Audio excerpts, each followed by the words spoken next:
what I'd like to do is sort of talk about my newest book called Walking Among Us, and sort of what I've been finding over the past 50 years.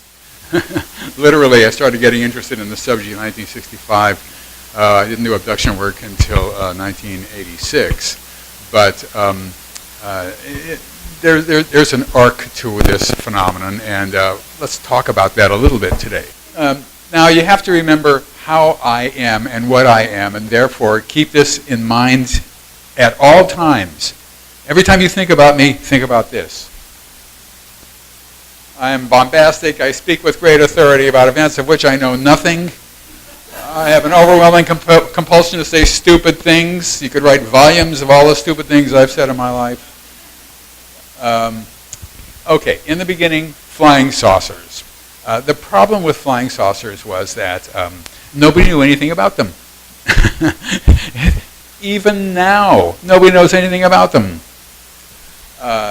They did not make contact. People thought that if they were real, they were not interfering with us, so they considered it to be like ethical non-interference, as if we were to now, in the 21st century, discover a tribal society in New Guinea, for example, that had never been discovered before. The last thing you want to do is say, here's a gun. It'll destroy the society eventually, you know. So you have to be a little bit careful with that. And they thought, well, that's what these flying saucers are doing. They're just flying around and looking at us, and they're not interfering. You see, they're good. And Earth might be just a stopping point. As the thoughts of the time and back in the 40s and 50s, there's a stopping point on their way to somewhere else. You see, it's just a travel lodge type of situation. You stay here for a while and they keep moving. Or people thought, well, maybe they're just looking at us like a zoo, you know, looking at the animals, say there, and all that.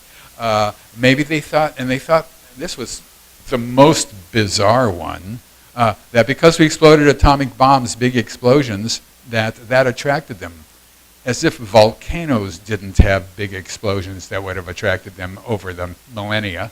But they thought, well, that's current thought of the period without going beyond much of the period. There was no sense of urgency because nobody knew intent. Without intent, somebody is trying to shut me up even now. Without intent, you don't have a sense of urgency. So therefore, scientists sort of looked at it as sort of an oddity of the human condition, you know. There was no interest in studying it, really, although the American government had Project Sign, Grudge, and Blue Book to look at it, but it was all very, very, very small scale investigations, small potatoes. And therefore, later on, when the abduction phenomenon came about, there was no interest in abductions. Therefore, no knowledge of intent, and of course, no ability to understand what was happening. This is extremely clever, in a sense, by our little friends. In 1957, the first abduction event came about that we learned about. That was the Antonio Villas-Boas case. That was very, very, very, very, very embarrassing. Antonio Villas-Boas, who was considered at the time an illiterate Brazilian peasant, was taken aboard a UFO against his will late one night, and they did this to him and that to him and this to him and that to him, and then they took him into a room where there was a sort of beautiful-looking female hybrid, but he didn't know that, but looked human, and he was forced to have sexual congress with her a couple of times. He hated it, but she was quite beautiful, and then at the end she pointed to her stomach and she pointed to the sky. Then in 1961, there was the Barney and Betty Hill case.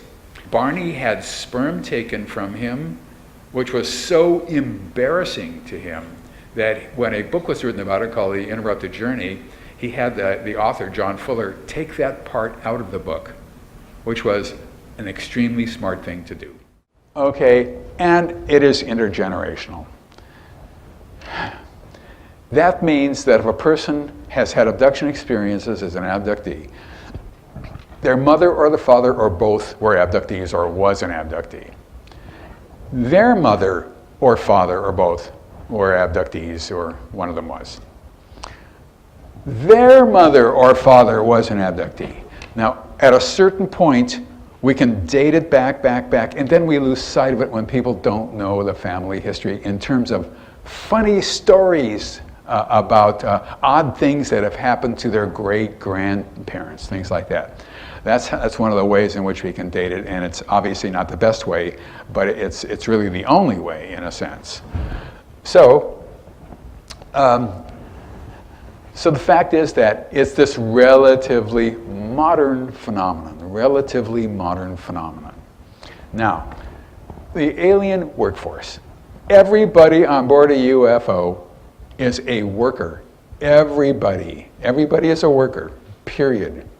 It does not matter whether they look like they're insects or they look like they're reptiles or they look like they're gray, weirded out people or people who look more human and all that. They're all working for a single goal.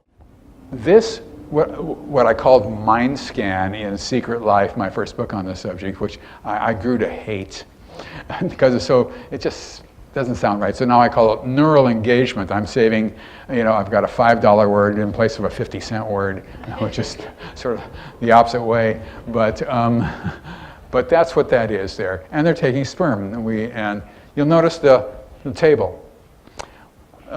This is a typical table. It sort of comes out of the floor, even though there are lines on the bottom.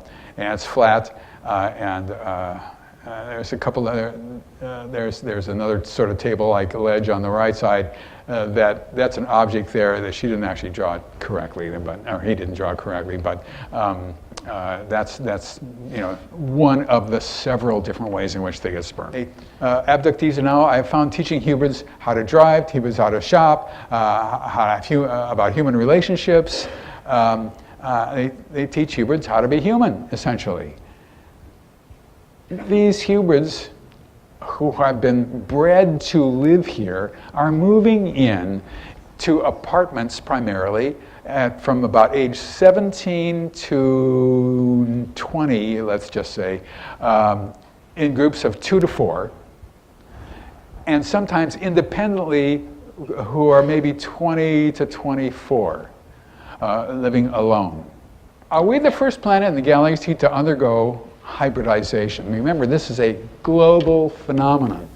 Well, being interdimensional is a guess that they would come from another dimension, but it's a guess we can't ignore because we don't know enough about them and where they're from and how they get here.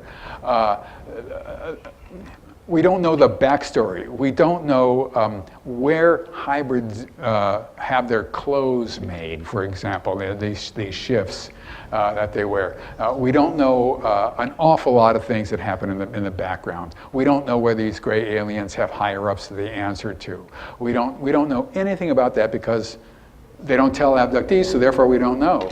And so it could be interdimensional, it could be inter whatever the next word is, and inter-invisible. It could be any of those things, but we simply don't know. We don't have enough knowledge of that. There aren't enough people doing this kind of work. That's one of the problems as well.